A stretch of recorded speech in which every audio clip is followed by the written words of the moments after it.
koy nung katin kay do dadagi danigo. Ay mga guna. Kaya ko na punta. Bang phone tahe kan ya? Mati ka kaya rasa chana na sa hui kana. Ar uni songe jahan ko batti kan tanam ko puri gati ko tay. Puri ko kata kan kini do bilar do ko ay na ta. Puri do ko tu jara chali dia. Songe war ko ma pulle da. Songe war ko pulle. Ene le chalaw na ene songe un sumay jahan ko stegal mara ko nyeli dia. Ko ay ki bula ba kunya li dia si jay. Nyeli dia ko na ba pulle da. Ba itu pe. Jahan ko nyel ka ko nyel ka de on kana to bang nyel ka de dia ko. Ene to gotna gota na. Foto ay sa mga panasa ro gi chana. Kami tene ni ko ka.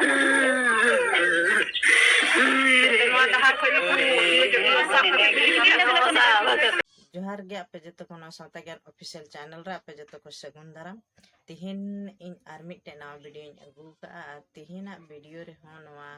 Sabika Murmu बिटी गिद्रवा rape murder इदी कते गे bone गालमारा बार पे दिन Lahar bone Anjum लेदा जे नुए मिटांग आय का तिगी नुए rape ले दिया अरे गोय एकाते तहना मेनखा नित मा आर मिटने उडुंगे नित मा बारिया किन हुईना और नित बड़ाई लेका तबन बड़ाई कान खा नित बार होड़ तकिन नुई किन रेप के दिया और किन गोय के दिया मेनखान नोंडे बड़ाई ᱧᱟᱢᱚᱜ कना जे नुकिन दो बांगमा पौरे किन ᱧᱩ का थेना हंडी पौरे ᱧᱩ कते किन बुल कान थेना जहाटा किन गलती किन कमी किदा से बड़ी किन कमी किदा माने नवा बकिन दिसेदा उनका किन मेन अचोयदा मेनखान नोंडे आपे पे बुझाव दाड़िया कना चेका नवा सरी कथा किन रोड़दा बांग इनिन मेनदा नुकिन दो नवा सरी कथा बकिन मेनदा चेदा से अबो बन बड़ाया अबोआ समाज रे दो नोंका हंडी पौरे ᱧᱩ कते जुदी जहां हर को बड़ी जा जहां हर को गलती है तबे खान उनका आयमा को जगह रे इन्हु नेल बड़ाव का कोआ मेनते को इक्का का को बाको दाल को बाको तोल को बंदो सजा को एमाव को तो ओना तिगी नुकिन नितो अकिन बांचा लगी ते नवा हंडी न्यू पौरे न्यूकिन बहानाव का सिकिन लय कना मेनखान इनमा नोंडे मा बुझावे कना नुकिन द नवा दो एखेन एड़े कथा किन लैदा जुदी नुकिन नुन पौरे किन न्यू का तेना जे उनकिना अकिना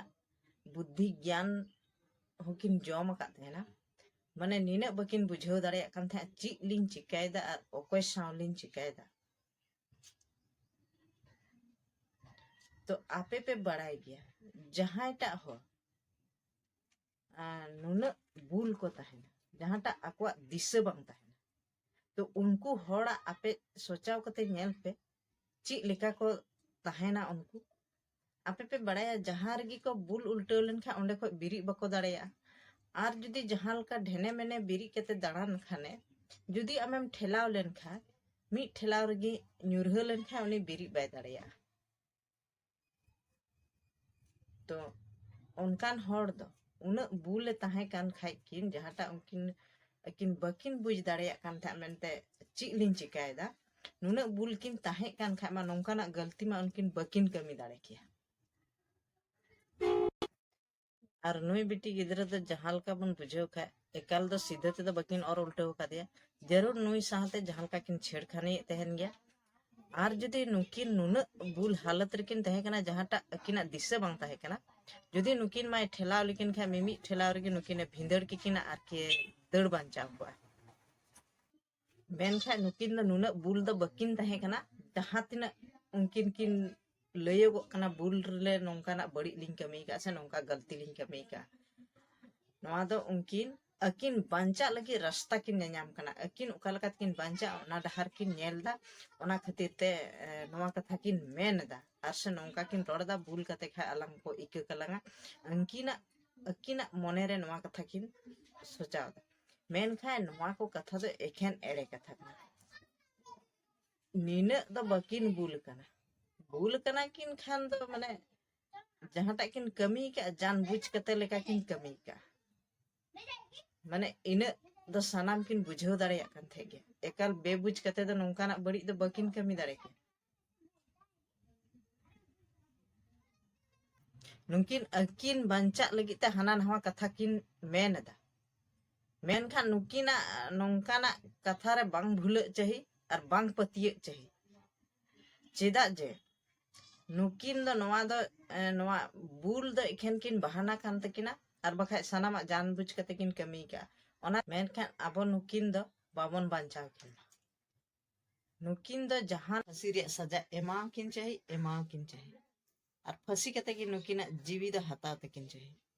और जदि आपे तेहेना वीडियो पे खुशी तबना तबे खाय लाइक शेयर कमेंट तबन पे और चैनल पे नवा कान दो सब्सक्राइब तबन पे नवा सावता ज्ञान ऑफिशियल चैनल मानी तो जतो के मुचे जोहार।